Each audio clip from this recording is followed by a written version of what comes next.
Before the internet, people who gamed had to rely on video game and tech magazines for all their gaming gossip, news and reviews. In some rare cases, there were TV shows dedicated to gaming. These provided greater accessibility to a wider audience, and had the advantage over magazines of showing the games in motion. There was one program like this from Australia in the mid-2000s, that not only provided a valuable cultural service, spawned generations of fans, and still has a considerable impact to this day. This is the story of Good Game. It's Australian. Sorry mate, fair income. Challenges are in this game.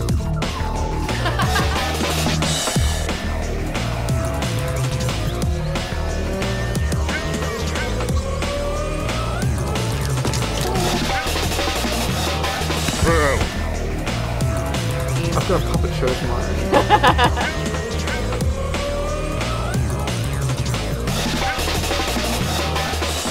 And what reviewing experience do you have? Magix is for pigeons. Did you say Magix is for pigeons? You maniacs! What's a bloom effect? New. Good game! Hello and welcome to Good Game. Show for gamers by gamers. I'm Junglist. And I'm Kapowski. I'm Bajo. And I'm Hex. And I'm Royce. Good Game was a gaming review show produced by the Australian Broadcasting Corporation, or ABC. The series was created by producer Janet Gator, also known as Sid, and the program's first hosts, Jeremy Ray and Michael Makowski. In 2006, Sid, having long worked for ABC Radio and now at ABC2, was approached by the network's head of content creation in search of new program ideas for the digital-only channel. I'm a bit of a gamer, and I think there is a place on the ABC for a review, sort of cultural analysis show about video gaming, because in fact the number of people, and then particularly the number of Australians who are video gamers, is actually quite high, higher than probably the general population would even think, and that if we make it, then we could potentially attract quite a good audience. The pilot was filmed without much of a budget, with the intention for Ray and Makowski, going by their gamer tags Junglist and Kapowski, to serve as placeholders until trained presenters were chosen if the show was greenlit. Junglist and Sid had a friendship prior to the series, having met in an Australian guild for the online RTS game Age of Mythology. While initially intending to act only as a researcher, Junglist stepped up to present, with fellow gamer Kapowski volunteering his services. The show was given the go-ahead, and on the 19th of September 2006, on ABC2 at 8:30 PM, the first episode debuted. Hello and welcome to the very first Good Game. The show for gamers by gamers. I'm Junglist. And I'm Kapowski. The 13 episodes of Good Game's first series followed a loose format. After the introductions, both hosts took turns in a segment called Gaming News, focusing on local stories. Global Games Network GameSpot have had so many hits from Australian gamers that they have decided to set up locally. And it's rumoured that Imagine Games Network, or IGN, are planning to do the same. A segment hosted by Miles Tullett, known as Dr. Daniil, went through a step-by-step guide over the weeks on how to build a gaming PC. This week, we'll be looking at the various types of drives that you'll need for your computer. An up-to-date computer will have a sizable hard drive, as well as a DVD drive at the least. Segments that followed included Masterclass, where one of the hosts sat with an experienced gamer from then-popular online games like Counter-Strike, Quake, and World of Warcraft. Repetitive, just killing over and over again. Unfortunately, yeah. It's called the grind. The grind, alright. Yeah. Alongside previews of upcoming games and new consoles, like the Nintendo Wii and PlayStation 3, were interviews with people within or relevant to the gaming industry. Notable interviews included the creator of Ty the Tasmanian Tiger at Chrome Studios, and two separate interviews with the cast of Canadian comedy gaming web series Pure Ownage, both in and out of character. When did you realise you had a hit on your hands? We had about 200 to 300 people download the preview, and that made us really excited. I was doing stand-up comedy at the time, and you know, to have 200 to 300 person audience was a really big night. That was something that I would have been, you know, very nervous for, and very excited to have that opportunity. Other segments of these early episodes were filled with gaming tournaments, like the Ruffle Cup. Comedy segments, like one dedicated to cooking. Get a hold of yourself, man! We're gonna have to learn how to cook! And an Australian-produced machinima series called The Team. Previously on The Team, we met the Southern Heights social football team, the Fighting Squirrels. And we're introduced to Simon, who's in the army, but now works in logistics, where he ain't so good at selling the guns. Like a gun? No. Audience engagement seemed strong from the outset. In the years before widespread acceptance of social media, the Good Game forums on the ABC website was a place for fans to interact with and comment on the show, often in the form of competitions to win a Good Game t-shirt or a custom gaming rig. Man, we're gonna get rid of this thing. Competition time. The shirt was won by the best viewer-submitted game review each week, and the latter a filmed Good Game segment, the best of these shown in the series' hour-long Christmas-themed finale. Game reviews were often kept to the latter half of the episode, spanning only a few minutes and focusing primarily on gameplay and graphics, with story and character rarely getting a mention.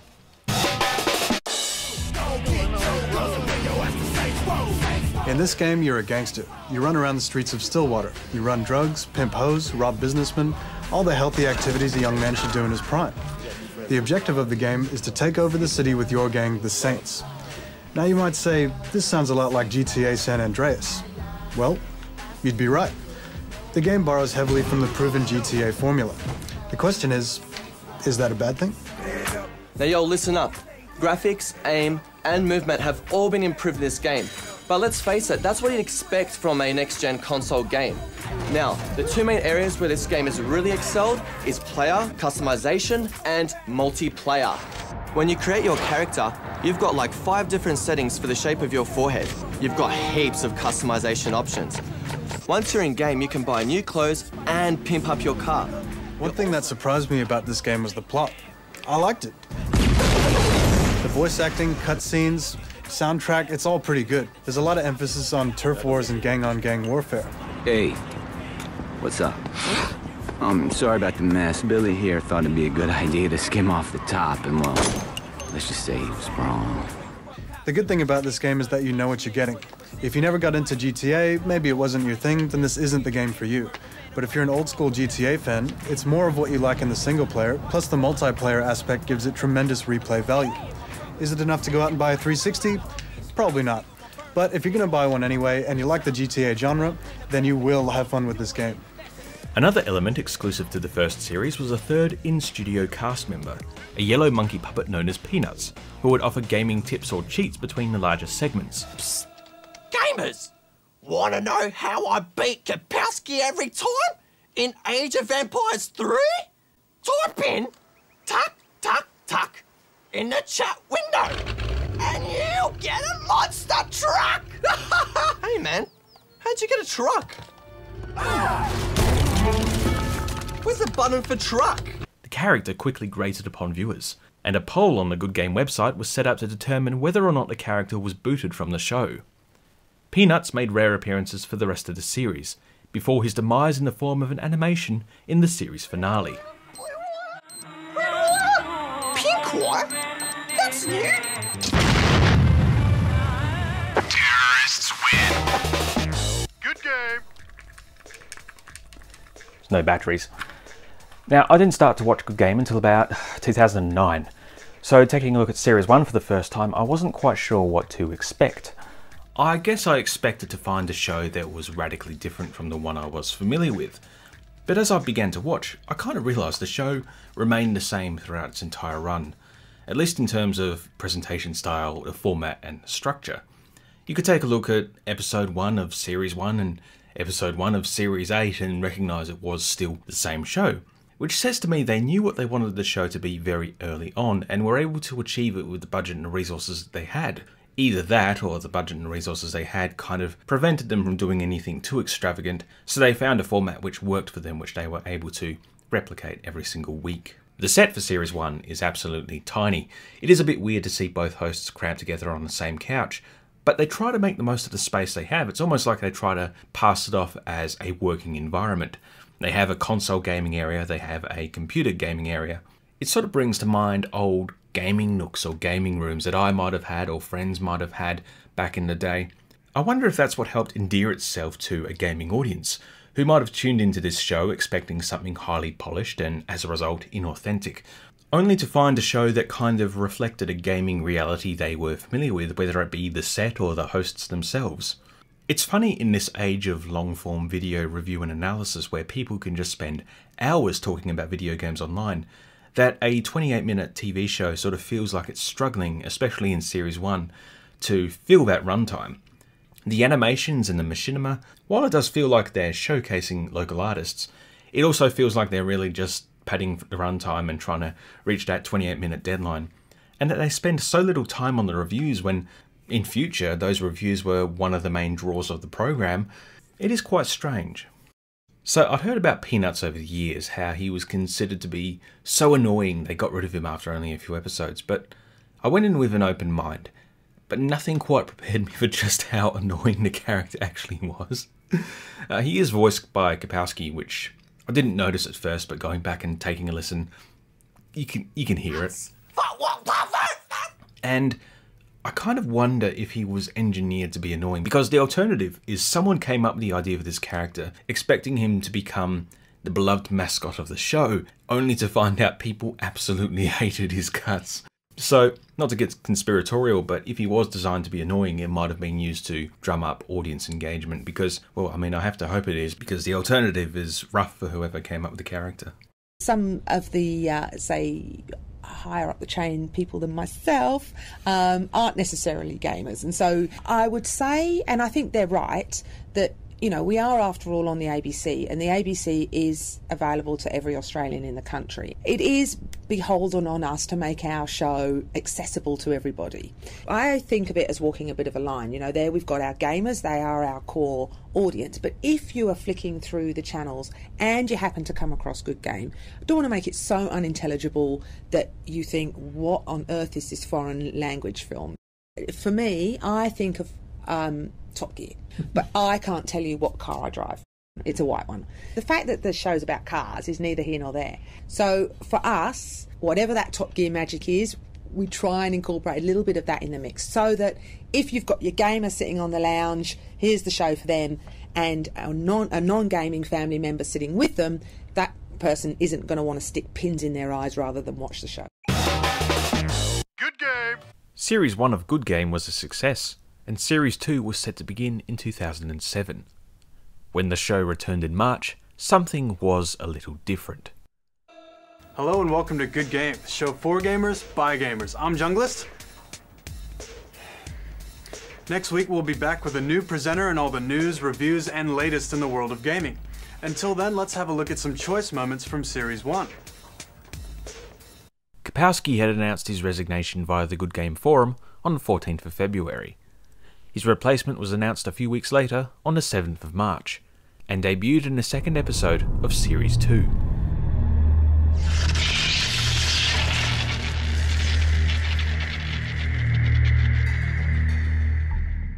Stephen O'Donnell, known as Bajo, had a history in television presenting. He described Good Game as being a dream come true, and went on to become the longest running host.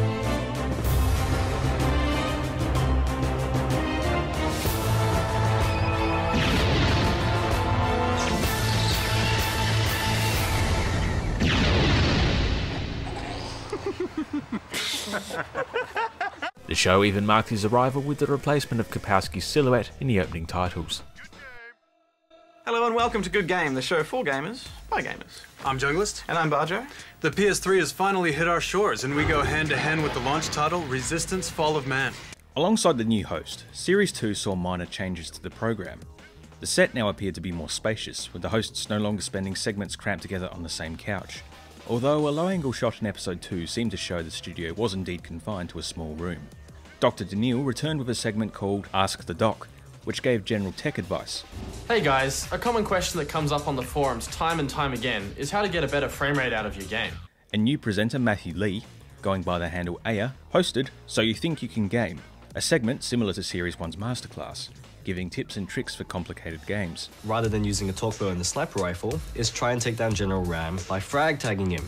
And if you don't know what frag tagging is, basically you run up to him, get a frag grenade, stick it to his back, and then run the hell away before it blows you up too. Give it a go and let me know how you do on the forums. Until next week, Aya out. Junglist and Bajo pit gaming greats against one another in Ultimate Showdown, encouraging fan interaction online. Let's kick it off the first week with Marcus Phoenix versus Master Chief. Both fight aliens invading Earth. Both have sexy women whispering info in their ear. Both are men of few words. Go. Marcus, easy. Why? Chainsaw. Power sword. Grenade tagging. Plasma grenades. Regenning health. Regenning shields. Well, look, Deathclaim from the forum says Marcus Phoenix would chainsaw him easy. Plus, Phoenix is a badass. Link from the forums reckons Master Chief would teabag him. Plus, Master Chief is a genetically engineered badass. Obviously, we can't solve this with intelligent conversation, so let's go to the simulator. One more thing, Joe. Curb stomp. And reviews became longer and more in-depth, discussing plot and character as much as gameplay.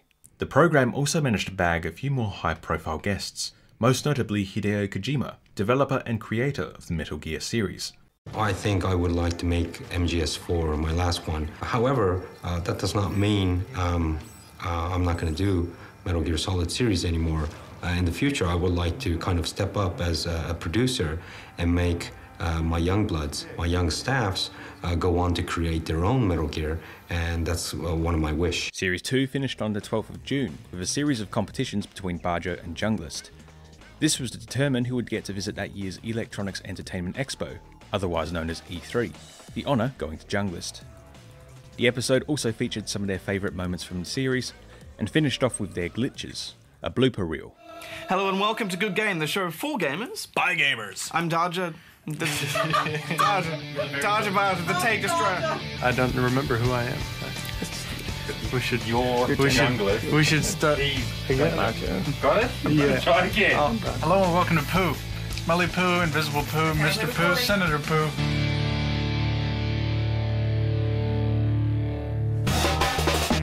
Good game.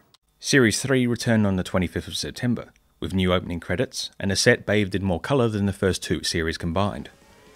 Aya was out, and new reporter Sheridan Leander, going by the nickname Lux, was in, discussing the topics of women in gaming to cyberbullying. Series 2 onwards had seen an increased level of professionalism from Good Game, with reports presented to camera by both Junglist and Lux. Advertising in games is a growing reality. With audiences for traditional media such as TV declining, advertisers and manufacturers are wondering where their audiences have gone. And with over 80% of Australian households having one or more gaming devices, gaming has become an attractive proposition. Good Game was proving itself as a legitimate art, news and culture program, fitting for the ABC, but never taking itself too seriously. Episode 11, an hour-long Christmas special, brought the series to a close. The special set the standard for finales for years to come, featuring their Game of the Year awards, an in memoriam section dedicated to those characters who died, and plenty of costumes. Now, funnily enough, this was actually the very first Good Game episode I ever saw. I was a huge fan of Ratchet & Clank. I'd played the first 3 games to death, so I tuned in to see their review, and while I didn't start watching the show at this point in time, I don't think I ever actually played the game, it did put the show on the map for me.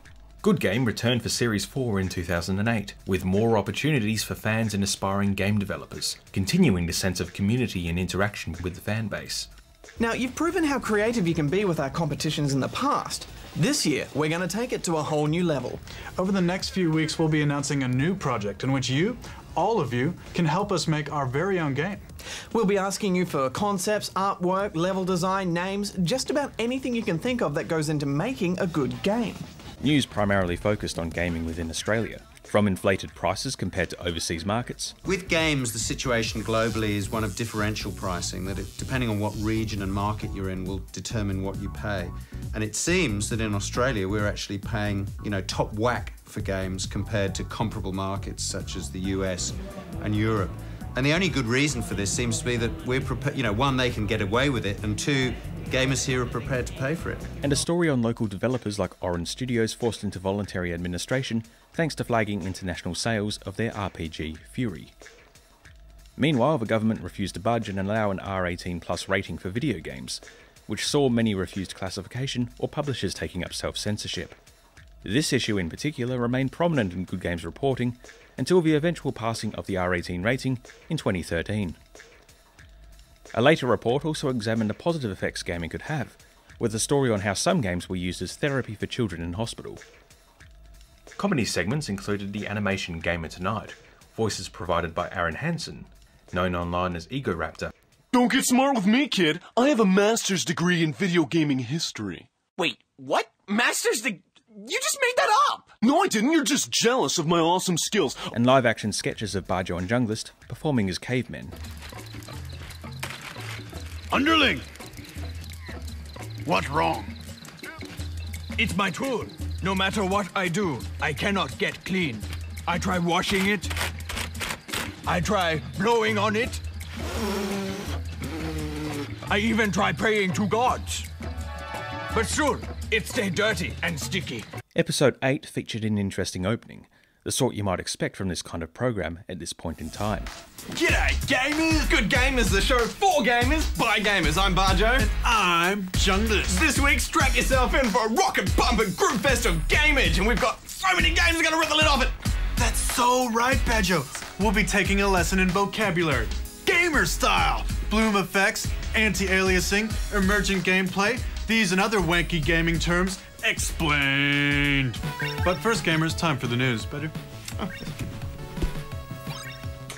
The hosts clearly had great fun together, with a small lore growing between the two, with inside jokes like a strange obsession with the Desperate Housewives game, to more exaggerated reactions to the games they despised. As a method of delivering more lost info, it's alright.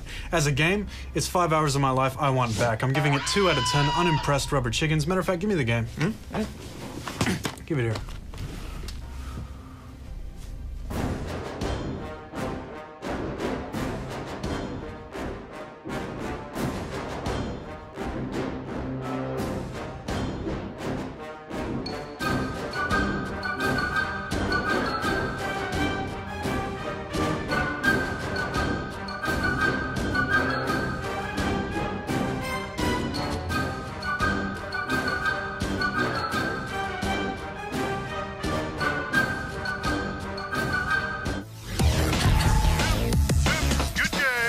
Fan interaction was evidently on the rise, with some lucky few getting a chance to visit the Good Game studio, which showed just how small the space was. The studio's a lot smaller than I thought it would be, even though you said it was tiny. It's very tiny. Backwards compatibility, pure brilliance. Probably the game reviews. I really enjoy the game reviews. Sage advice. It's my favourite. Occasionally sage advice don't get, but most of the time it's pretty good. Sage advice. It's just stupid. You are truly wise.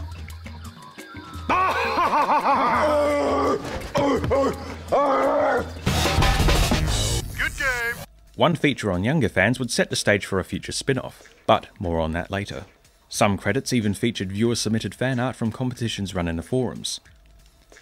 Good Game won big at the IT Journalism Awards, affectionately known as the Lizzies, beating out international competitors and independent journalists with the award for Best Multimedia Coverage and the Gold Lizzie for Best Title Overall, cementing the show's journalistic and entertainment impact. Series 4 took a break on the 26th of May, returning on the 11th of August. The hosts and set now levelled up into cosmetic gear that would remain staples of the show for years to come. A scorecard began to be featured at the end of each episode with Bajo and Junglist's rating for each game reviewed, in a manner similar to At the Movies with Margaret Pomeranz and David Stratton, both of who cameoed on the show. In fact, many ABC and Australian comedy regulars would pop up from time to time, like Andrew Hansen from The Chaser and Dave Callan.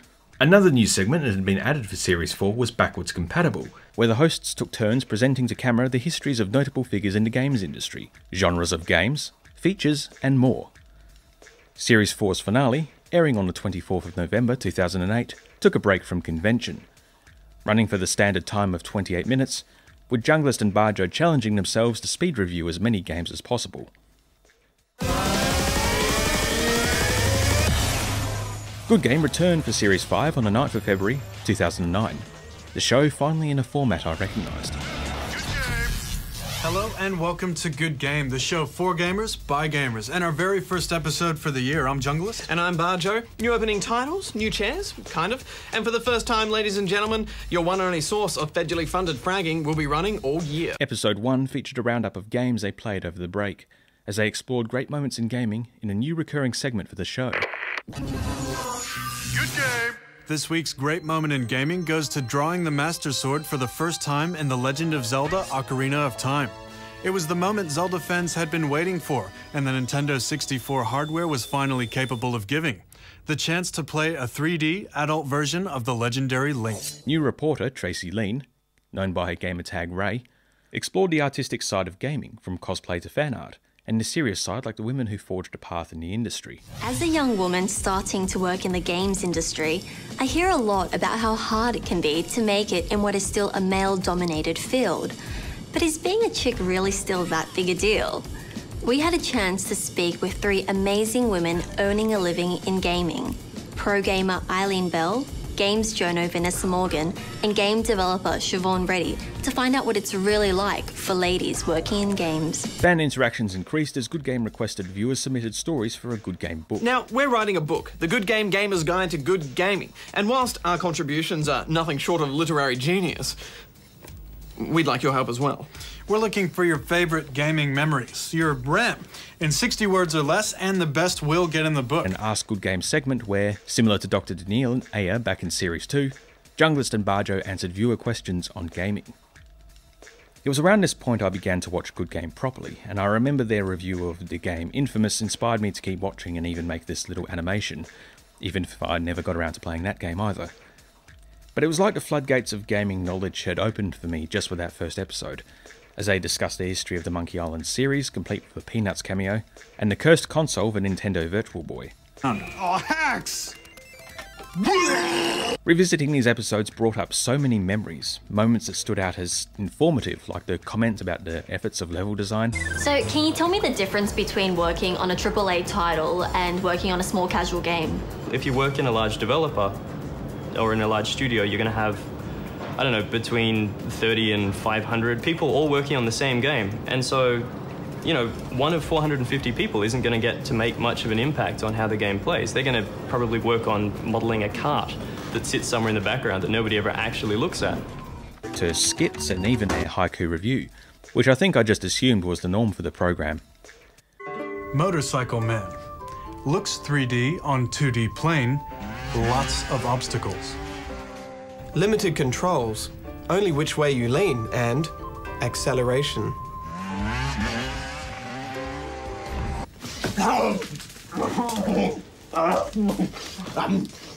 The 24th of September saw a monumental celebration for the program as it celebrated its 100th episode, featuring the brief return of Kapowski, Dr. Daniil and Aya for interviews.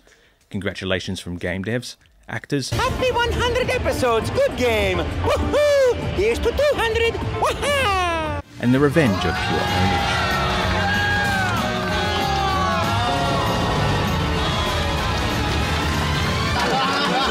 Well, Junglist, if we were going to be owned by anyone, I'm glad it was us owning you guys.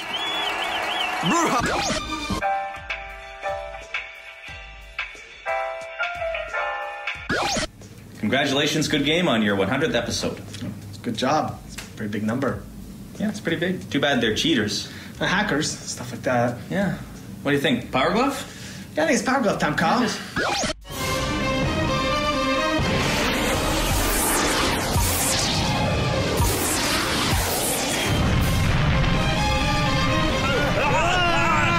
Jung, something I've always wanted to tell you. I've dropped 40 hours into Nintendogs.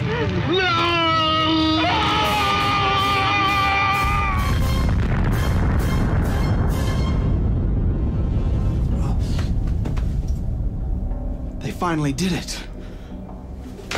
You maniacs! You blew it up! Jung, we can rebuild this by next week, right? You do not have enough minerals. Get them tomorrow. Until next week, gamers, Bajo out. Junglist out. When I saw the 100th episode back in 2009, I think I must have been in awe of the history this series had, and it probably gave me the expectations of how different the show must have started off when I began this project. Watching now, there was a genuine excitement to see the return of Kapowski, even if it was only for a few seconds. Yeah, that first review, my legs were shaking, my chains were shaking, my rings were kind of falling off my fingers. Yo, listen up. Graphics, aim, and movement have all been... And to see this retrospective of the 99 episodes that came previously felt extra special, considering I was working on this project. You're a noob, junkie. After the celebrations and a quick fix at the ABC studio, Good Game returned to normal for the next few weeks, with no hint or suggestion that anything was out of the ordinary. As usual, there's a ton of extra stuff on our website. Till next time, gamers, Junglist, out, Bajo out. That's me! I get to say that. The 26th of October began on an unusual note, with Bajo sat alone in his studio, just as Junglist had at the beginning of Series 2. I'm Bajo. Jung, where you at, man? Show's starting. We gotta start. Show must go on. Where's my name? There it is.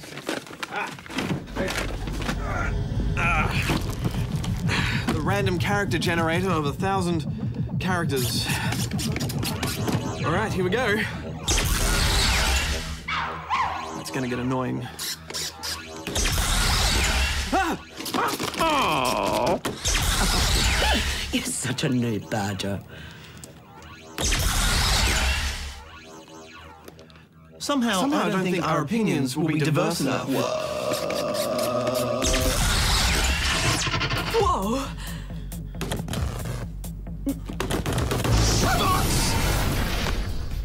So, do you like the video games and things? You don't talk to girls much, do you, Bajo? Well, yes, I do like the video games. And here's why. Mine was a deprived childhood. Well, that's not strictly true. I had everything a kid could want, except video games. After a skit and introduction, new host Stephanie Bendixson, going by the gamertag Hex, forged on with Bajo into a new era of the show. I think I was also playing. Ready? Yeah. The original Kingdom Hearts games have become classics of the PlayStation 2 era. Things continued as per normal, wrapping up Series 5 with an hour-long Christmas special on the 14th of December. The Christmas special saw a formal farewell to Ray, who signed off with her own review contribution presented alongside Bajo and Hex. It was here they announced a new spin-off program for younger gamers, Good Game Spawn Point, which was set to debut on children's channel ABC3 in 2010. Hex fit in perfectly with the show's format, quickly building a rapport with Bajo with many jokes shared and antics to be had. Bajo, taking a more senior role on the show, seemed to allow even more absurdity to seep in rather than becoming more grounded. And until next time, gamers, Bajo out. Hex out. Sorry, I spit on you. I'm sorry. No, it's fine. Speaking of absurd, I can't get over this segment where Gabe Newell of Valve is just sitting in this guy's living room. Well, Junglist, thanks for all the great times here in the Den of Gaming, and he's alive and well, by the way, folks, just taken on a behind-the-scenes role on the show. And Hex, a very big warm welcome to the Good Game family. Thanks very much. And don't forget you can watch this or any other episode of Good Game on our website. There's also our look at the latest Pro Evo. And do drop by our forums and leave us a post or two. Should I put up the flame shields now, Bajo? Oh, no, go on then, can't hurt. Till next week, gamers, Bajo out. Hex out. When I decided to make this project, I was pretty apprehensive to discuss this part of Good Game history, wanting to do so in a respectful manner. In doing research, I discovered it's one of the most documented, discussed and dramatised aspects of the show's history. Hex had been hired as the third host to present alongside Bajo and Junglist for the children's spin-off Good Game Spawn Point. Junglist suddenly left presenting Good Game with Hex selected to fill the gap, and remained hosting with Bajo through to the show's end. Well, we hope you enjoyed that, and especially seeing Junglist in action. And just a word on that, thank you to everyone who wrote and posted on the forums expressing their sadness at Jung leaving the show. We know he's been touched by all of your support, as have we, and we wish him all the very best in his future endeavours and thank him for all the great times here in the Den of Gaming. For whatever happened behind the scenes or online, the show continued on for TV viewers, gaining new fans with the launch of ABC3 and Good Game Spawn Point, which debuted on Saturday the 20th of February, 2010. I'm Bajo. And I'm Hex, and today... And I am Darren. Hex, did that robot just introduce itself? Affirmative. Darren. It stands for Data Analyzing Robot for the Ruthless Extermination of Noobs. I have been selected to assist you in the hosting of Good Game Spawn Point. Okay. Well, hello, Darren, and welcome to our very first edition of Good Game SP on ABC3. Joined by robot host Darren, GGSP catered to younger gamers, affectionately referred to as spawnlings, with reviews of G and PG rated games, a more in-depth Ask Good Game segment, and comedy skits. Cool. Yeah. What about... Lame. What? It's Sonic. Lame. What about this? Cool. Yeah, it's pretty cool. On regular Good Game, that returned earlier that week, they again tackled a debate for an R18 plus rating for video games in Australia. We revisit the issue and talk to the man at the centre of the debate, South Australian Attorney General Michael Atkinson. Ray returned to introduce the new reporter Ajax, Jack Snape, who appeared throughout the series with the reports often a little more comedic than before. Like all gamers, I'm most comfortable in my lounge room. The smell of the shag, the feel of the cushion, the trace of a vanquished foe. Ray returned later in the series as a foreign correspondent reporting from Gamescom in Germany. The show quizzed game devs about what occupation they take instead of games, and which games rest in their pile of shame. I would probably be in television, another form of entertainment. You know, any way that I can, make people smile. Don't finish games? What's in your pile of shame? One of the games that I actually had to put down was Fallout 3, because I played for 6 hours or so, and it was wonderful. But it seemed like there was so much to do, and for me to get to a satisfactory conclusion, I would have been playing this for a week, and so I just didn't have the time. Bajo visited Treyarch and Blizzard Studios while also attending E3 in an episode completely dedicated to the expo. While he was away, Hex shared co-hosting duties with Andrew Hansen of The Chaser, going by the gamertag Bindi. The thoroughly bizarre sequel to No More Heroes has arrived from developer Grasshopper Manufacture. Don't panic if you didn't play the original, neither did I. Neither did I. I did. You stay out of it, Bajo. It's my one episode, With fellow Chaser Chaz Licciardello in a cameo, there was a massive treat for fans of the Chaser's War on Everything. It was a mark of huge trust in Rare that Nintendo allowed them to handle their flagship characters. Nintendo aren't happy for just any idiot to do so, as my Chaser colleague discovered when visiting the cheerful Nintendo HQ in Japan. Hey mate, stay out of it, it's personal. I've got a bone to pick with you. Why are you trying to assassinate me with Italian plumbers? Hey, why? What's going on? I'm just minding my own business at the top of a construction site with Princess Peach kicking back and you guys try to kill me. What have I ever done to you? What? Fine, let's do this the old-fashioned way then. Oh, you're so strong. That usually works. Bindi became a regular co-host whenever E3 rolled around each year. Hi and welcome to Good Game, the show for gamers by gamers. I'm Hex. And I'm Bajo, and this week we try to cram in more gaming than should rightly be crammed into a week of TV, let alone half an hour. Something's different about you. Like the 80s and 90s specials before, they celebrated space games with a space-themed episode, featuring a Darren cameo and plenty of crazy costumes. It's your shirt! Pure Ownage made a return as the TV series, expanding the lore, scope and the cast, and with Ownage airing on ABC2 after Good Game, it got a little crossover promotion from Bajo and Hex. One episode saw the airwaves apparently hijacked with a mysterious broadcast, revealed to be part of an altered reality game running on the ABC website. That was weird. Bajo and Hex were also guest programmers on the ABC's late night music video show Rage, playing some of their favourite and weirdest tracks. She got a nose ring. That's it. I knew it all along.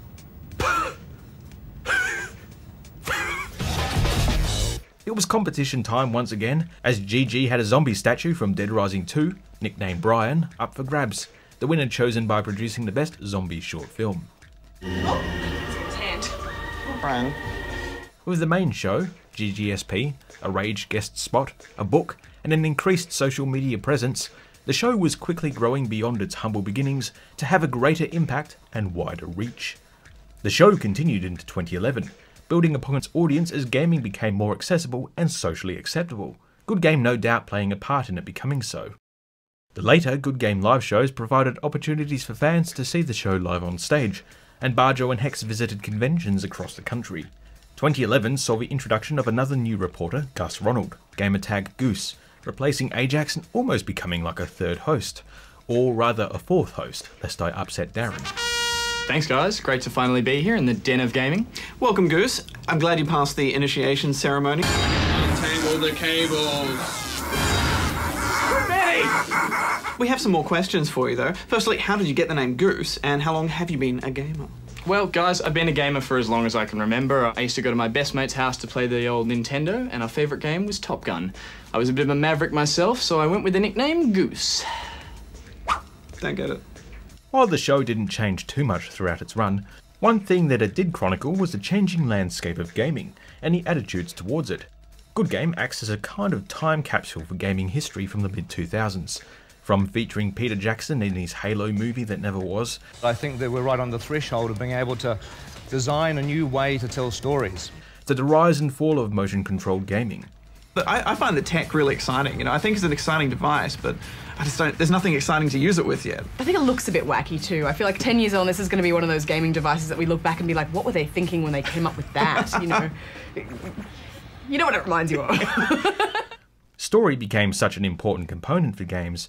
Their reviews of Red Dead Redemption and its plot stands in sharp contrast to the earliest of reviews that prioritised gameplay first, graphics second, and the discussions of the at times gratuitous sexual and violent content of the later Saints Row games showed how important they thought it was to inform the audience of the game's every aspect.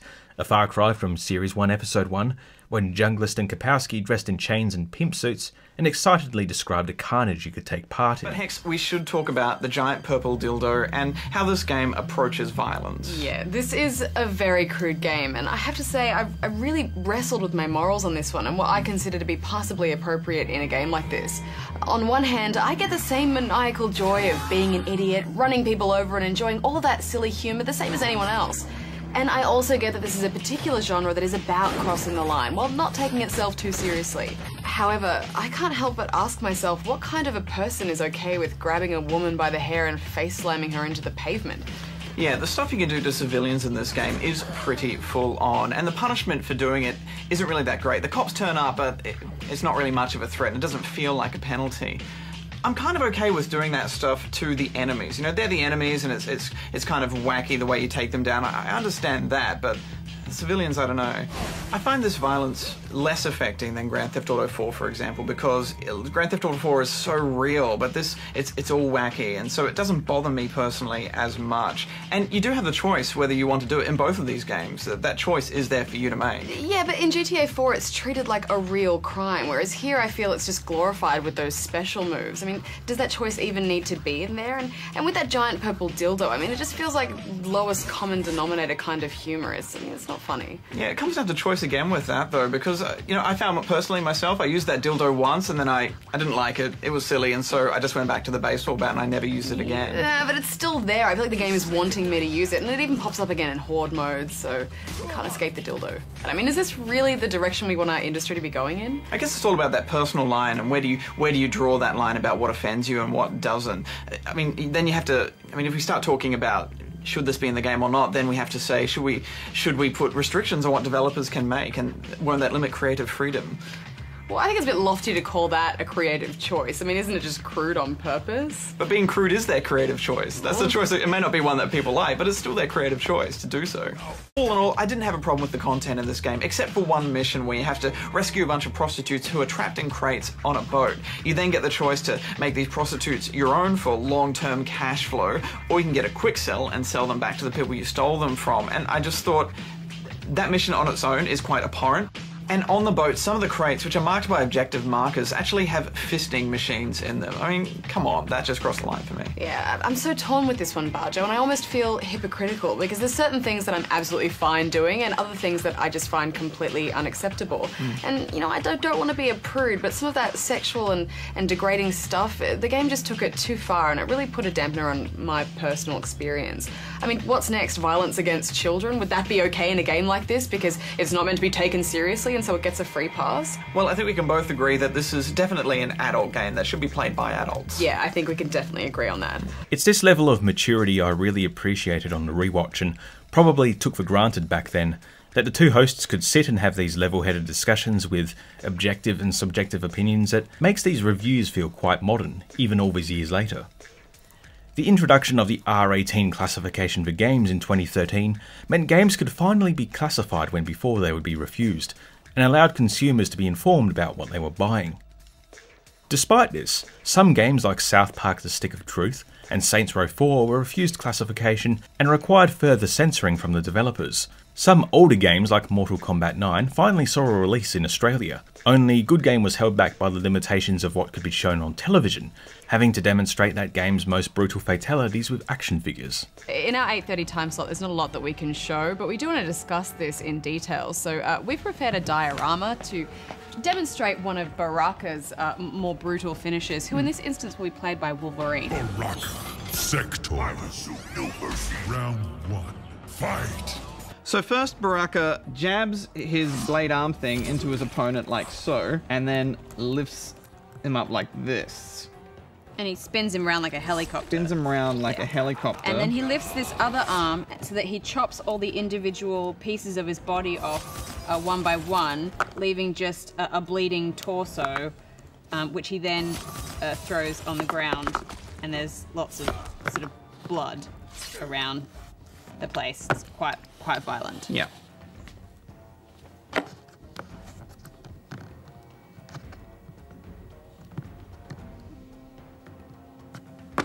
And that's how it goes. Actually, guys, we can show it. Oh, we can show it. You've been warned. As a side note, it wasn't just extreme violence that saw games refused classification here in Australia. The other most common complaint was sexual content, as was the case with the scene in The Witcher 2, where Geralt was given the option to sleep with a character, the option removed for the Australian release, as reported on by Good Game. The other complaint was drug use, as famously seen in Fallout 3 where morphine was replaced by the fictional Med-X, though it was noted in Good Game's GTA Chinatown Wars review that the dealing of real drugs seemed fine. It was in the highly anticipated Grand Theft Auto 5, released shortly after the introduction of the R18 rating, where the use of drugs was of such concern, the earliest releases of the game would have you think it was the only thing going on in the game. Later releases were able to clear that up.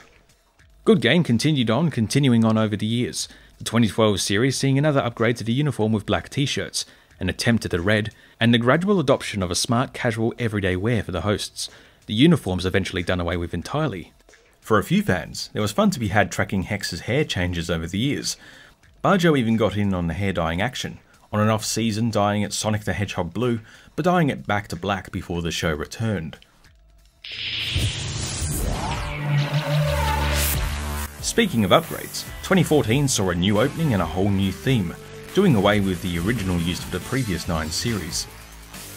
The new intro visually resembled the new set, creating synergy. After the first few series changed the titles, upgraded the sets and the shirts incrementally, Series 10 essentially saw a complete regeneration of the program. Ask Good Game had become a regular segment on Spawn Point, with Bajo and Hex taking turns reading questions and giving voices to the emojis, encouraging spawnlings writing in to include even crazier emojis, trying to outdo what came before. Hello, Good Game. How do you get a head start in Little Big Planet karting? Please answer, or I'll be a noob. PPPS. I'm sorry that the question's so long. Bye! P.S. Bajo, you're awesome. Hex, you're pretty cool. And Darren, no offense, you're just creepy. Bajo, you are awesome. Hex, you're great. And Darren is such a noob. So let's just recap on that. I'm awesome and you're great. Yeah, that's correct. Awesome's a bit better than great, And isn't what was, it? well, no, I think I'd say they're on par with each Well, other. that's just a matter of opinion. That's just like something someone who was great More would say. importantly, what's Darren? Someone would awesome go was awesome's totes craze. Awesome. But what's Darren? That's awesome talk. Darren's noob. The segment also became a regular feature on the main show, tackling more serious topics, but there were limitations. Okay, well, this week's question is from Hugh, and it's a doozy. Hello both. I'm writing regarding hashtag Gamergate controversy that has engulfed the global gaming community in recent weeks. Taking place across millions of blogs, Twitter accounts and Facebook pages, reported almost all game sites internationally as well as news and commentary outlets including Guardian, Al Jazeera, Forbes and Overland, it's disappointing there has been no discussion of this important game story from Good Game over the 3 weeks that it has developed. Now featuring an ABC Online and The Roast, the outward appearance is that Good Game is making its statement by not reporting the story. Given Good Game's significant voice in the Australian gaming community, a community the ABC has helped foster and shape over the last 7 years, I feel the program has an obligation to not only cover this story, but perhaps more importantly to unreservedly denounce the harassment, death threats, abuse, sexism and xenophobia that has gathered around Gamergate hashtag in recent weeks. These toxic attitudes inflict critical damage to the development of games and play, and the great diversity of people who discuss, create and enjoy them. Very best regards, Hugh. Well, I guess we should start off by saying we're totally with you, Hugh, and that we unequivocally denounce all of the hatred and harassment that has been surrounding this issue. I mean, any kind of abusive behaviour has no place anywhere in the world, and it hurts to see so much of it in our community. Absolutely. Gamergate, as it's being called, has sparked discussions on some very serious issues, which all deserve to be talked about, but it's hard to have a real discussion about them as an industry and community when people don't treat each other with respect. As for what it's all about, well, it's a big, complex timeline, but we'll break it down as much as we can here. Gamergate began around a month ago with allegations of sex affairs and corruption between an independent game developer and some gaming journalists. This led to serious harassment of the developer and sparked a fierce debate online and in the media. Then, in an unrelated move, feminist game critic Anita Sarkeesian released her latest video analysing the portrayal of women in video games. She then endured some vicious harassment, even forcing her to move out of her home. Also, there were a few developers and gaming journalists who posted some rather hateful comments about their gaming audience. Yes, however, many high-profile developers also proceeded to sign an open letter expressing that everyone, no matter what gender or sexual orientation, ethnicity, religion or disability, has the right to play games, criticise games, and make games without getting harassed or threatened. The letter also urged people to take a stand against hateful and harassing speech and encourage the reporting and flagging of these issues using available social media tools. Then, with many articles and blog posts, the conversation also steered towards the use of the term gamer itself and whether or not it's something that's necessary as an identity. I mean, all of these issues have fallen under the Gamergate umbrella, making it more problematic to try and resolve, especially since there's so much online noise across so many different forums and social media threads. Yes, it gets cloudy and loud, especially when people feel like they don't have a voice or aren't being heard. And that's the biggest problem with Gamergate. People are concerned about the lack of transparency and trust between PR, gaming journalists and developers. It doesn't help when some sites even took to disabling comments and locking off threads, which just makes people even more upset. At the core of all this are a variety of important issues that do need to be scrutinised and discussed. They range from corruption to transparency to equality and female representation in the industry and in games. But some of these issues we've already visited on the show and will no doubt visit again. Yes, and if there's one thing we've learned from working on this show and meeting so many of you over the years, is that games really are for everyone. Each convention we go to, every person we meet who plays games, you all represent a very full and colourful spectrum that can't easily be labelled. Yeah, it's such a wonderful industry and community to be in, and so that's why it's so painful to see it in this kind of anger and turmoil. The story is still developing and there's plenty out there to read about if you're interested. Time and perspective are needed to solve this, and it'll no doubt lead to some new wisdom and hopefully Bajo some change for good. As the show hurtled towards its 10th anniversary, with centennial episodes being marked by passing acknowledgements at most, the world was rapidly changing.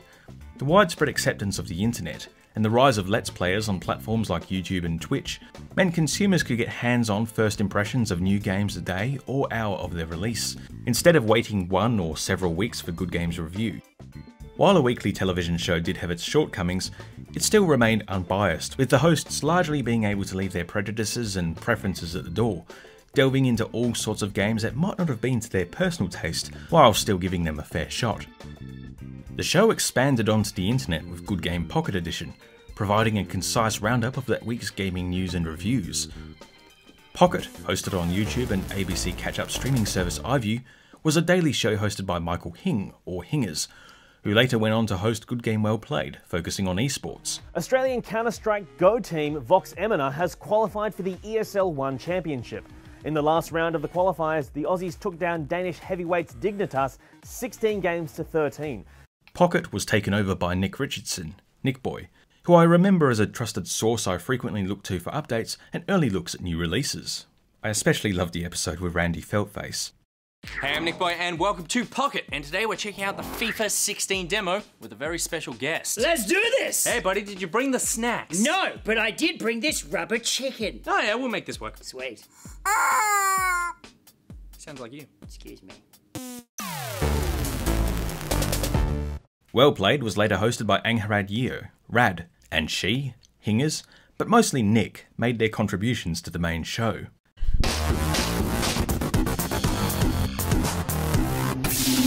Hello and welcome to Good Game Well Played, the show that's named after the thing that you say after you do the thing that the show's about. My name's Rad and I am filling in for Hingers while he's away at the Melbourne International Comedy Festival, being funny. Special episodes remained a constant. Series 10 saw Bajo and Hex get their own episodes, taking a look back over their time on the show and the games that left the biggest impact on them. The program delved into more serious topics, usually tying into some theme ABC2 was running that week, with some stranger than others. Hello and welcome to the GG Spot, a very special adult edition of Good Game. I'm Bajo. And I'm Hex, and with us tonight we also have Goose, Hingers, and Nick Boy. Hello. Hello. As part of ABC2's Too Sexy Week, tonight's episode is all about sex in games. Which is why we've got the whole team together to have an intimate, sexy chat. Yes, I'll be taking a long and hard look at how games have depicted sex over the years. And I'll be diving headfirst into some massively multiplayer online RPGs. And finally, I pound out some porn games. Safe to say, this episode of Good Game will be for mature viewers only. You're going to see some humping polygons tonight. Yes, and our innuendos may offend, so sorry about that. Good Game had come a long way from its humble beginnings, with 2 weekly television shows, daily updates online, live shows, a podcast, meet and greets. It seemed the show had a prosperous future ahead. Series 12 wrapped up with an hour-long Christmas finale on the 6th of December 2016, with no hint or suggestion that anything was out of the ordinary. I've been waiting for you two. The maze has been waiting. This is it, Bajo! We're finally gonna reach the center of the maze! Oh, wise game master, tell us all you know! Come closer.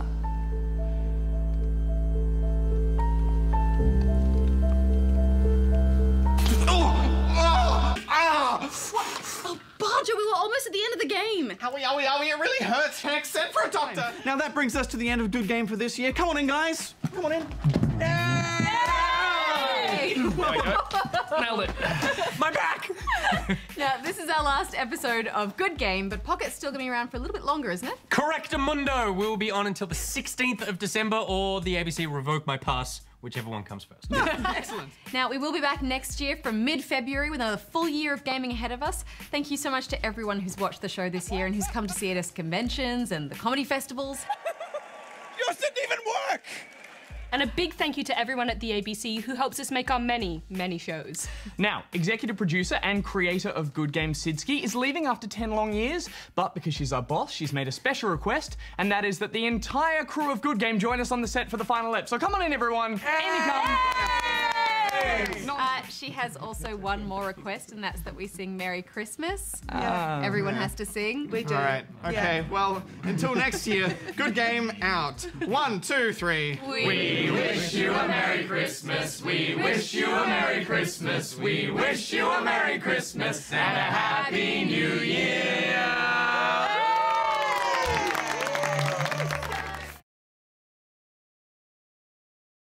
In January 2017, the ABC announced it had cancelled Good Game. With the departure of producer and creator Sid, and Hex and Nick Boy hired by Channel 7 for their own gaming program, the main series was put to bed. Good Game's Spawn Point continued on ABC3, now called ABC Me, with Goose and Rad joining Bajo as main hosts. Bajo eventually left the program later that year, and Goose in 2018. Rad was joined that same year by Gemma Driscoll, known as Gem. Hi, I'm Gemma, you can call me Gem. I love gaming and talking about games and making videos about me talking about games here in my house. William Yates, simply known as Will, joined from March 2019 to December 2020. Coming up on the show, we have a boy that is a sack and bugs that are snacks, and that is a fact. And in 2022 we met the new co-host, Jax. Hello, and welcome to GGSP, the show for younger gamers. I'm Gem. And I'm Jax. You know, I do like creating me's, Gem, so I'm really looking forward to that challenge later on in the show. There's a real art to making a good me. Spawn Point celebrated its 10th anniversary in 2019, featuring the return of some familiar faces. That's not how Good Game Spawn Point started, Darren. Yeah, wasn't your father a toaster? Well, what's a bit of creative license? Oh, if we're going to celebrate Spawn Point's 10 years on ABC Me, we may as well do it with style. Am I right? Huh? Am I looking back in time? Is that Bajo and Hex? It sure is. They're here for GGSP's 10th anniversary. Oh, that's an occasion worthy of a special. Hey, Bajo and Hex, you two have this, right? Okay, well, let's get on with the show. Time I met Darren, well, he rolled right up to me, confident as anything, and he said, I'll never forget that day. It was 2009, a Tuesday if I recall, in the afternoon, about 3:01 p.m. I was walking to work and this robot just rolled up to me and said, Charging my laser! I started crying. There were real tears. I mean, I was just terrified. It was traumatic. Gem and Rad continued to provide news and reviews for younger gamers. Many who turned to the main show for all their gaming goodness found themselves at a loss. Oh, we used to have this fantastic games review show out of Australia called Good Game. It's got an axe spot at ABC, which is now equivalent of the BBC. A few years ago, apropos, it seems a nothing. So I don't know a good games review show since then. Certainly not one that's a podcast or that I know how to get access to. I'm not as informed as I was when I was doing their stuff. I think myself and a lot of people felt lost after the show was cancelled. There were games coming out that I had no idea were coming out. It was like I'd lost that connection to gaming. The double whammy of Hex leaving the show and the show being straight up cancelled proved to be emotionally devastating for many fans of all ages and genders. One fan response prompted Hex herself to write an open letter addressing these concerns, and her completely understandable reasons for making the decision she did. As she said, the decision to cancel the show rests entirely on the ABC, who evidently lost faith in the show for gamers by gamers when it had endured similar or worse hardships in the past. However, since I began working on this project, there has been a development. April 2022 did see the ABC return to the world of gaming culture with the launch of YouTube channel ABC Gamer. Presented by Harry, the channel hosted reviews of new games, episodes of GGSP, The Old Show, and a whole lot more. While it might not be playing on TV to stumble across late one night, the ABC is continuing to provide a valuable cultural service, and there's nothing the saddos at Sky News could say or do to stop it. Sky News? More like Line News. Since leaving Good Game, Kapowski stepped away from television, his brief interview in the 100th episode seeming to be his only major appearance. Junglist went on to write for gaming magazine PC Powerplay and edit at Kotaku, continuing to use the Junglist name. He presented some early episodes of Save Point, a gaming review show produced by One, a digital channel owned by Network 10. Bajo, of course, continued presenting on Spawn Point for some time after the original show's axing, and since leaving has gone on to become a popular Twitch streamer, with over 93,000 followers as of July 2022. Coffee on my legs, on my pants, on the floor!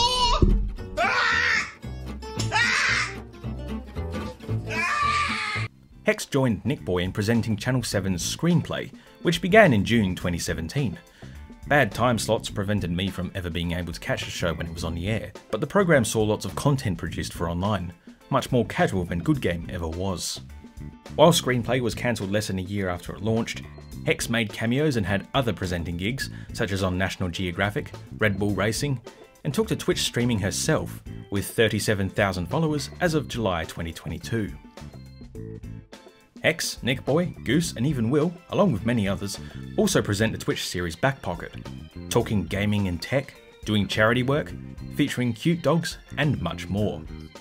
Bajo and Hex still continue to meet up and work together, having co-written a series of children's books and occasionally collaborating on Twitch, and hopefully continue to do so for many more years to come.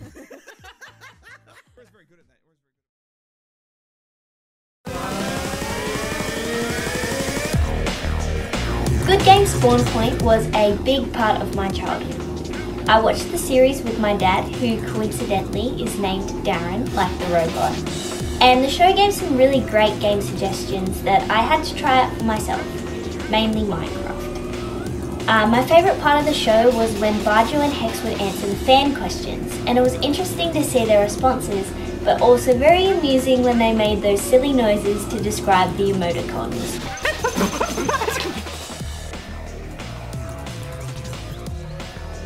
I liked it because it was one of the few shows where I got to stay up late to watch. Oh, really? Yeah, no, I surprisingly enough, back in high school, had a bedtime. He who reads these ancient words will win the right to wield the sword. What's a sword? It actually did influence a lot of my gaming choices, you know, games I bought, consoles I used. It was a good series. My siblings definitely enjoyed watching Spawn Point on Saturday morning. I know I definitely used Spawn Point to buy my brother a game. I got him to Blob. Oh, right, yeah. On the Wii. Next, you'll be telling me I need to dye my hair some absurd shade of pink. But Darren, you don't have any hair. Well, what do you call this then? You know, Bajo eating an entire block of cheese for Christmas. That's right, yeah. A time lapse of him eating a block of cheese. Yeah, you remember that, yeah. Yeah. Wow.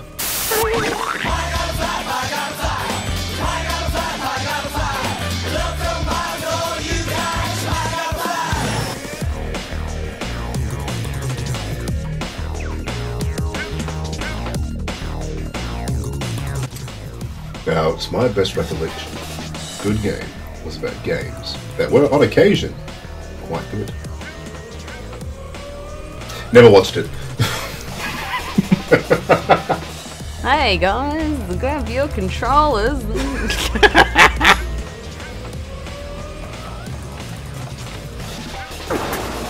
I won't forget this, Bajo! I know where you work! Mushroom with the wyvern on the top. The wyvern's big and the mushroom's not. The mushroom will have to go in a pot. The wyvern will have to shrink a lot.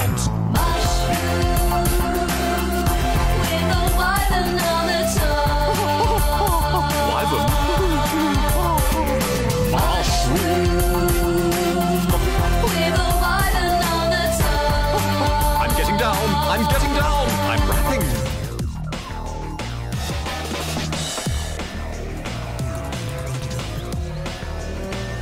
Plus, you get to save Perth from aliens. How many games do you get to go to Perth in? I'll tell you, 1 XCOM.